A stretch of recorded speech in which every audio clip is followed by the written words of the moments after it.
Welcome back to Remarkable Regional Business. This is part 2 of my conversation with Paul Olsen, the General Manager of ISH24 Safety and Rescue.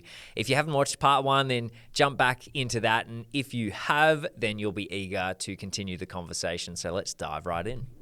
So you're part of a pretty interesting industry, very niche business that has a lot of arms covered. We haven't talked about much about the equipment side of things, but I want you to kind of give me a picture of the industry at large that you fit into. We've mentioned that it hasn't been that there's not really any competitors exactly like you. Yep. But what's the community like? Like, what is the industry like for safety and rescue? It is quite competitive depending on which division you want to have a look at. There are a lot of equipment suppliers out there, and we want to be known for being, contributing our part in that, whether it's servicing or hire or sales, installations, Yep. all that sort of stuff. So that's probably a big competitive field. If you're going down the training path, there's so many first aid trainers out there. Yeah. And that's probably one of our bigger ones that we can promote to the Bendigo community. Yep. So many businesses in Bendigo. Each of them should have a trained first aider on site in case something happens. Yeah. Not only for their staff, but if you're customer service based, you've got people coming in from kids to the elderly to the disabled to fit and healthy people. And if something goes wrong in your premises, you want to be comfortable enough to go, hey, I can keep this person alive until the ambulance gets here. Yeah. You can do a handover. You don't want to feel like you can't help. Yep. That's when all the nasty thoughts can kick in a little bit later on. So that's probably the biggest thing that I want to get out of the Bendigo business community is to, hey, come and train with us, at least give us a go with CPR or first aid. Yep. Majority of our trainers are current or former paramedics, Yeah. and they just have a passion for sharing their knowledge and, keeping the community safe. And that's ultimately what we want. We want everyone to go home at the end of the day. Yeah.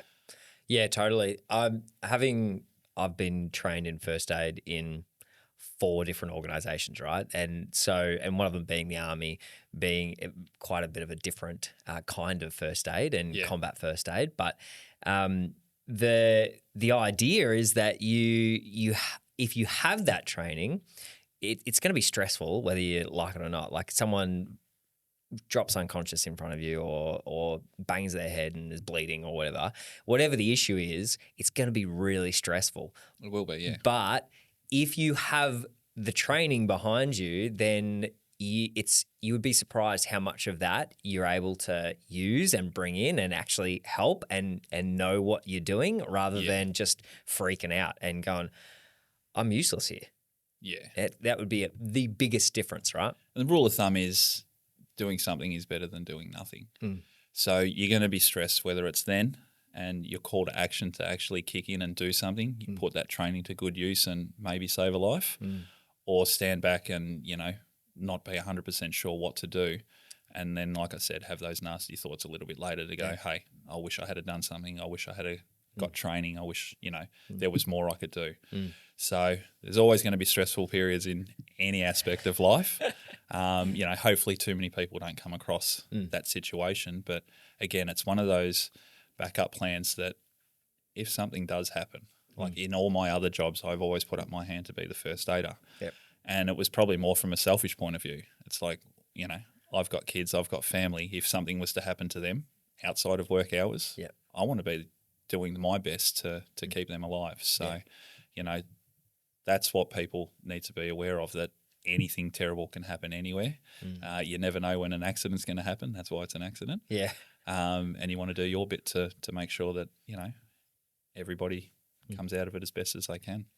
I usually leave this kind of thing towards it right at the end, but if someone is listening to this, a business anywhere, I'm assuming your footprint is all over Australia. Anyone listening to this goes, gee, I like this company. Like I'll give them a go. Well, how do they get in touch to inquire about first aid training, CPR training, or any other type of safety training? Really simple. You can look us up online. You can give us a phone call. We have a 1300 number, so it doesn't matter where you are based in the country. We have trainers all over the place. You know, they're based in different states. They travel all over the place. We service so many different industries, like I said, from mining to water authorities, food and beverage, agriculture, power, schools. Yeah. So we will go anywhere, you know, and at least price it up to say, hey, look, we can come to you and give you this training. You know, it's not uncommon for us to have a random inquiry in the middle of South Australia and say, yeah, we can absolutely help you. Like, we do a lot of first aid confined space training in South Australia, and we sort of piggyback that off a lot of jobs that are there. Our staff are amazing. Our supervisors can be trainers because we're in an RTO. We can put so much investment into our own staff to be multidisciplined, which makes our life easier because they can go and service a piece of equipment and then the next day drive to a site and deliver some training, and then the next day run a project. Wow. So for us, it's great flexibility for us to be able to go, all right, well, we've got some training over here. Let's send this person. They can go and run that job, and then on their way home, they can deliver some training. And you know, people love that we are so solution based in whatever their problems are, and that's one of my biggest things. It's basically saying yes, and then when you hang up the phone, worrying about how you're going to sort it out. But we have a team where we can go, hey, look, I've got this problem. What are you thinking? I'm thinking this, and then somebody will come out with a better idea than me, and I'll go, run with that.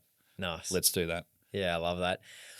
Over your journey from sales to general manager, what have been some of the challenges that you've faced in this business and helping grow it that you've really had to, you know, knuckle down and overcome, and how have you gotten through them? Oh, COVID by far.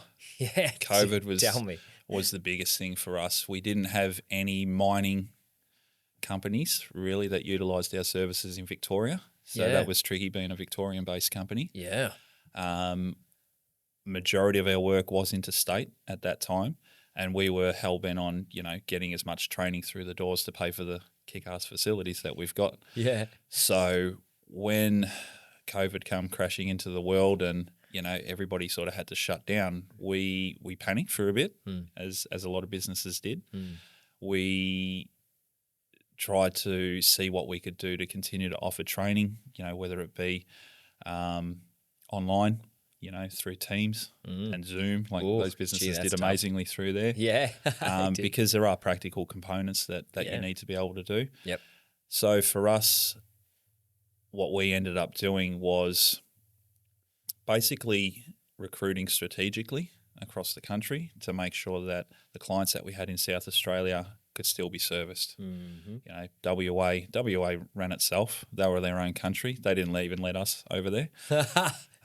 But for us, we had to look at what we needed to do to keep our clients happy. Yeah.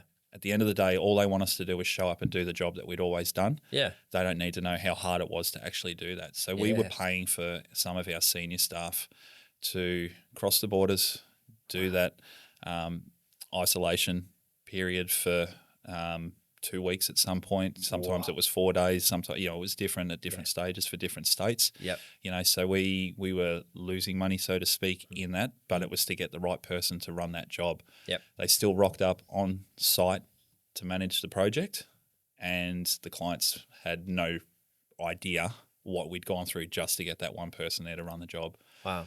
So, you know, there was a lot of sacrifice, you know, not just financially, but those people sort of missed out with their families as well through that time. Yeah. You know, there was a point there where nobody was doing any training in Victoria because you couldn't sit as close as we are. Yeah.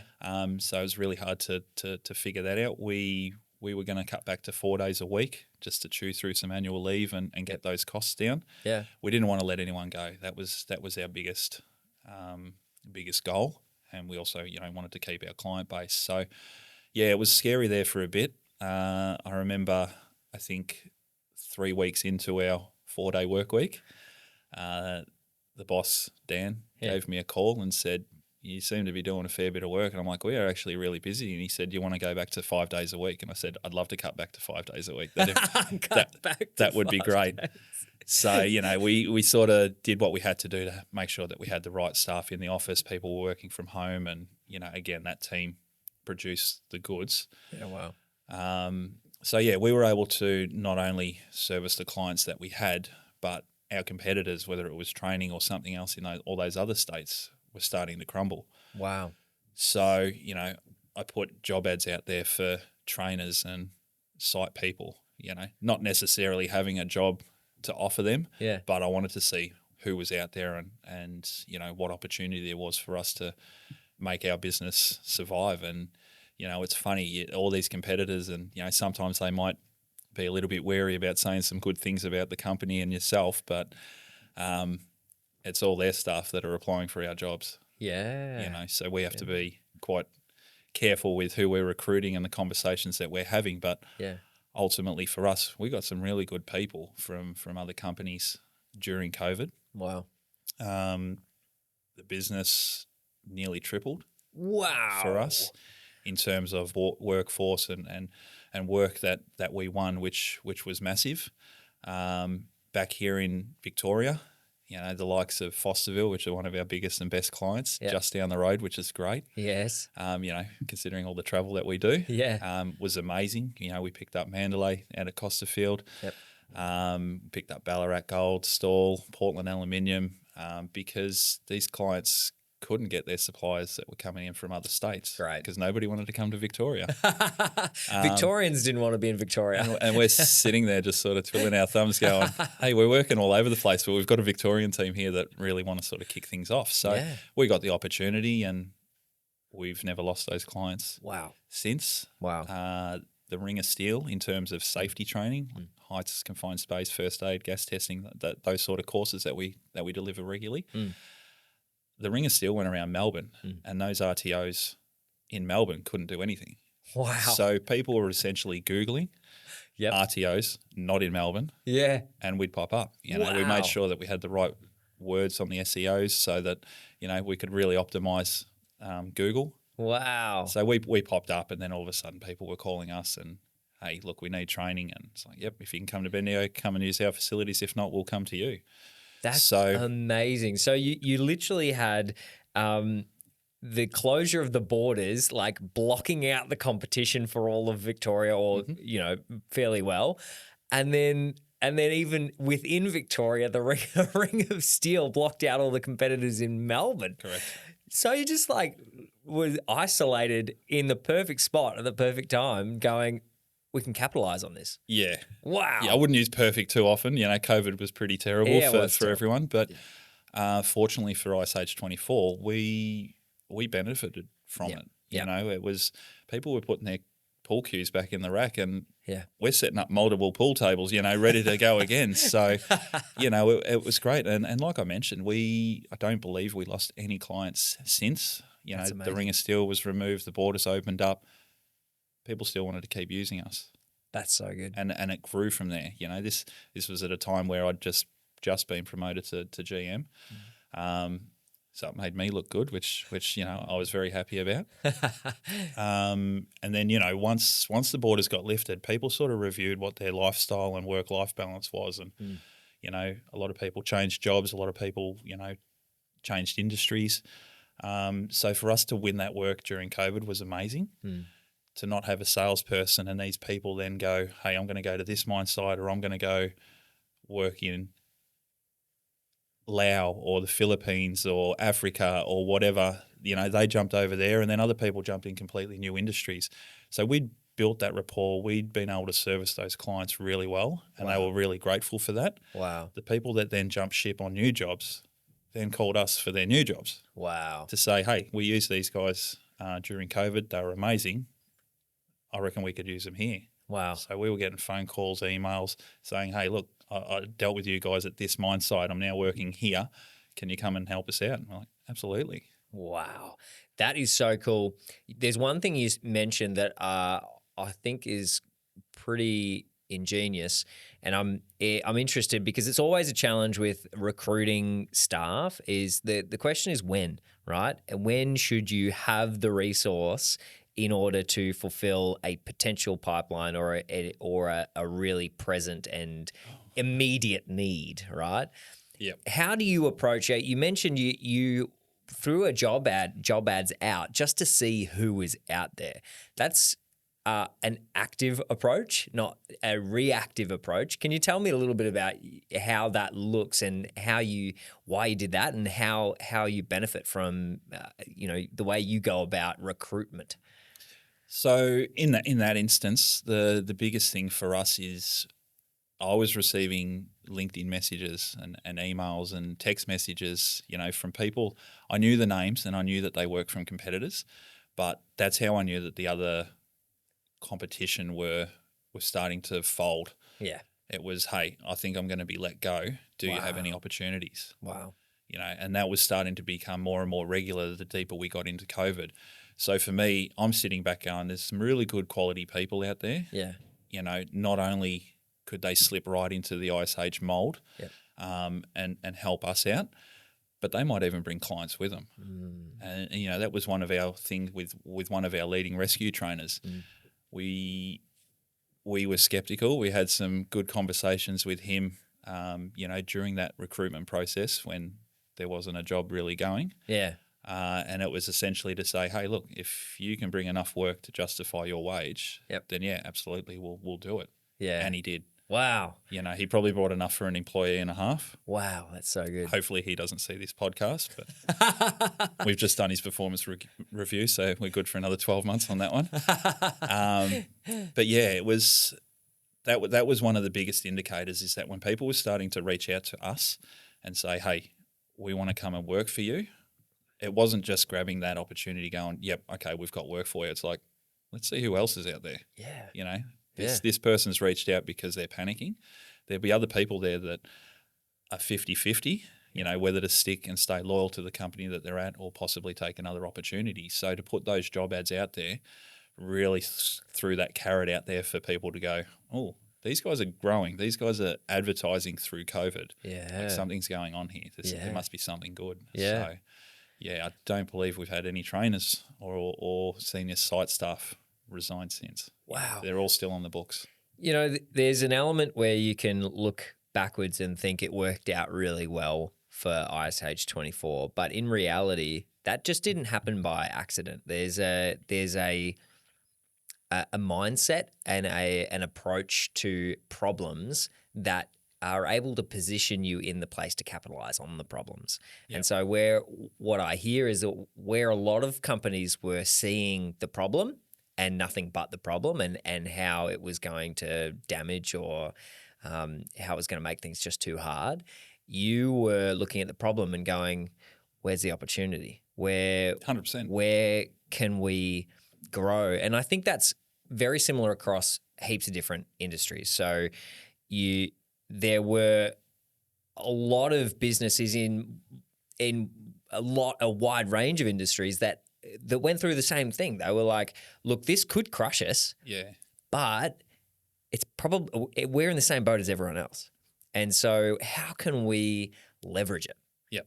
Where's the opportunity? And I think of all the remarkable businesses that I've had on this podcast, that's a common thread, is looking at a problem as an opportunity and not the other way around. Yeah, absolutely. I think, a problem can pop up whenever you want. For me personally, when COVID kicked in, it was, what do I need to do to make my job secure? How do I keep paying the mortgage? How do I keep, everything that I've got going so that you don't have to start afresh, during a pandemic? That's crazy. Mm-hmm. For Dan, the business owner, it was, I've got so many people on the books here and I don't want to lose them. We didn't know whether COVID was going to last for 3 months like everybody else or whether it was going to go for 2 years. So it was like, do we just keep riding out this storm? Do we put the pool cue back in the rack like a lot of people were sort of doing to go to their plan B straight away?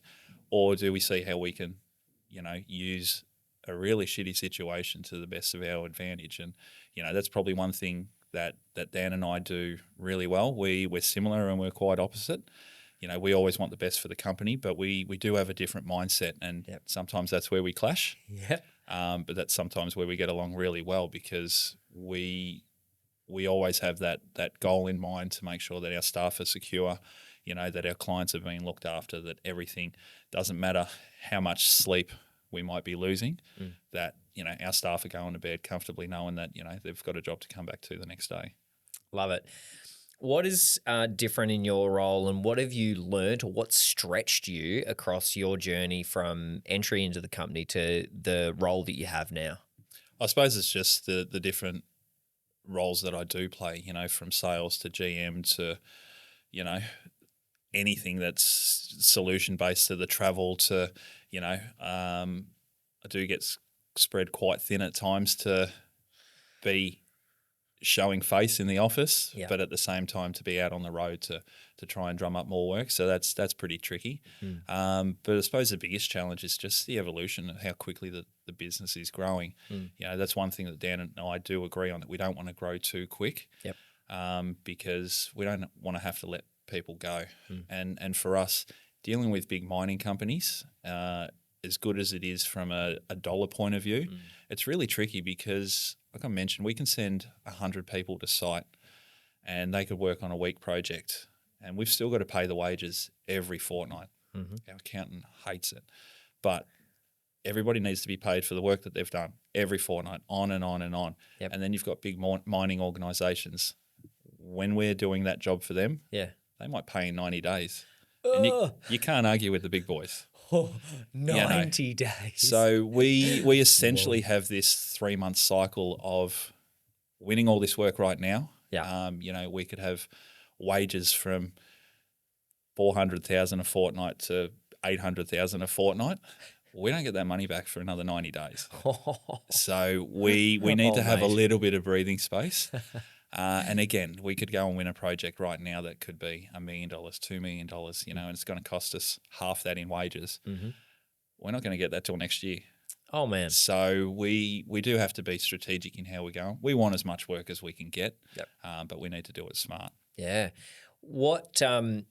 How have you had to lean on the right people or grow, or did you already have the capability really well to manage and have oversight on the finance side of things, like that problem specifically? Yeah, look, it's pretty tricky. Again, we need to make sure that our managers of the business know how the business operates. It's not just about managing the training department or just managing the workshop or what it needs to be. It's like, hey, every time you do this, this is the ripple effect that it has throughout the business. A lot of people go, $50 an hour, $100 an hour, that's what Danny's putting in his pocket. It's not. It's most of that is going and disappearing. Most of that he's putting up front and getting it back a little bit later. So for me, I have the accountant in the office next to me. I get the raw emotion that comes with managing that side of the business. But as the GM, it's good for me because I can take his concerns and I can apply it diplomatically throughout the team where it needs to be. And sometimes I am seen as the bad guy to say, hey, you need to do this, or don't spend this, or you need to do this.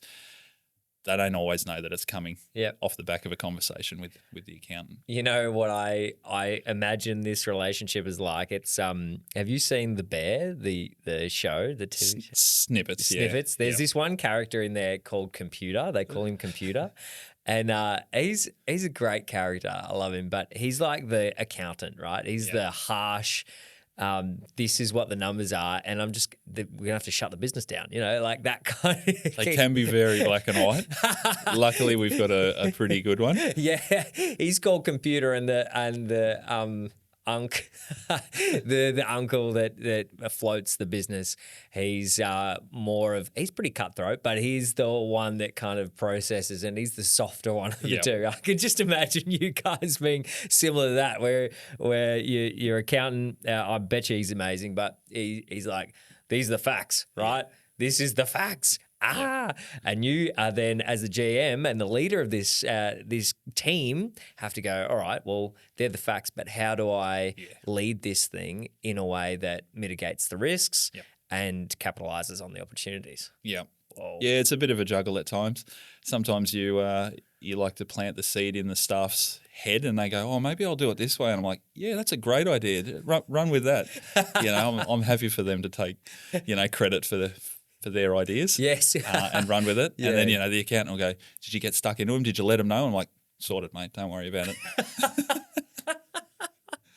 I love that. Yeah, you're playing the bridge between Pretty much the information and getting the outcome that's required. Correct. Yep. How much people management skills have you had to kind of learn and develop in running a team and of this size? Not a hell of a lot. Yeah. I've probably got the least amount of qualifications as a normal GM would probably have. Yeah. A lot of my stuff has just been learning on the job. Yeah. It's been coming from different industries, different businesses, small, large, having a look at how they conduct themselves, working out what works well. Yep. And then seeing what doesn't work well and making that a little bit better. I've been lucky enough to have some really good leaders that I have worked under in my time. And learning from them. And that's not just about business operations. It's about people management. It's about so much more, that I take as a person, as a father, as a business manager. So, it is all bits and pieces, again, with a slow evolution to try and just be that, 1% better every day. Yeah, I love that. All right, as we round this episode out, I want you to look back and I want to pull out any key learnings or nuggets of wisdom that you've kind of gathered over your journey that you would say this is essential. This has been essential to me performing well in my role as a leader or the business growing and doing well. A couple of key things is listening. That's a skill that I probably took a long time to learn. Yeah. Until I was told to do that, and I actually listened when they said that to me. It's sitting down and listening to what the problem might be for a customer and having a think about it before offering a solution. Communication is key, and that's one thing that I say to everybody, not only as I'm recruiting people to come on board with ISH, but it's a common theme through meetings and conversations to say, hey, just keep me in the loop. And, I don't want one person's problem at work to feel like that they've got no support. Yeah. So whether they don't get it from their team or from somewhere else, come to me and we'll work it out. Yeah. It's that old saying that, a problem shared is a problem halved. Yeah. So, we have a great culture within the business where people will communicate what is going on or have a rant or event or whatever, and then someone will just go, why don't you do this? And I'm like, all right, fair point. We'll go and do that. And that's what I try and encourage is for our team to not only support each other, but it's to listen to what is going on around there and, be attuned to what might not be said as well. And, that applies with our clients. Have a listen to what they're doing. Some people like to have a win. Some people, want to give you the solution and you just have to action it. Yep. And that's really cool. So, gee, I love that. I love that bit of wisdom because listening is such an underrated communication requirement, skill. It is. Yeah. You think about communication, you think, how can I inject? How can I project? How can I be active in shifting and shaping and doing? But without listening well, you're likely to miss key information. You're likely to not have the full picture. You're likely to come up with a solution that's not actually going to help or not understand the problem. And so I love how you've approached listening both in a team management and team leadership context, but also with clients. Like that's one of the most powerful things you could do, right? Yeah, and look, one of my biggest problems, so to speak, in my earlier days was I would listen to somebody giving me their problem and I would assume what the solution was and I would come in and give them that offer without listening, until someone sort of pulled me aside and said, hey, look, you're actually solving the problem before they've said it. Sometimes they do want to just get the whole thing out. Sometimes they want to vent. Sometimes they just park the solution for a bit because, if you do miss that little bit of critical information, you might give someone the wrong advice. And particularly in the safety and rescue field, you need to know the full picture. You can't have assumptions that problem that you can see just sitting there is the whole problem, because you don't know what's behind that confined space, what's behind that cloud of smoke, what is down in that pit that you can't actually see. So it is about taking a step back, having a breath, assessing what the situation and the environment's like, metaphorically or not, and then being able to offer that solution. That's also a really key learning for any man who's been in a relationship for any amount of time and hasn't learnt this yet. It's revolutionary. Listen, don't always come in with the solution. So we're almost at time, but please, that was such a great bit of wisdom. What else have you got for me? Look, I don't know. I think I do some of my best work after a beer, so we can have a catch up later tonight. That sounds good. And I can give you some more advice. But love it. Yeah, look, I suppose the biggest thing is for business is being there for the clients. Yeah, your business doesn't exist without clients. Yeah, that's how things work. Yeah. So you need to do the right thing by them. A lot of businesses can be seen to think that they control the whole situation. Where it's not the case. Yeah. We need clients out there to keep the businesses going, and particularly with the Bendigo business community, there's so many businesses here that can benefit from other Bendigo businesses, and we just need to sit down and have a chat, or utilise the service of Be Bendigo and say, hey, look, this is what we're looking for. Yeah. And that's one of the messages that I really want to get across after winning the award, is that so many people are getting training done outside of here, or they're buying their safety and heights and rescue equipment from other businesses, and we're just up the road, and we're a bloody fantastic business, and we've got so many locals that work here, and come to us and give us a go. Why not?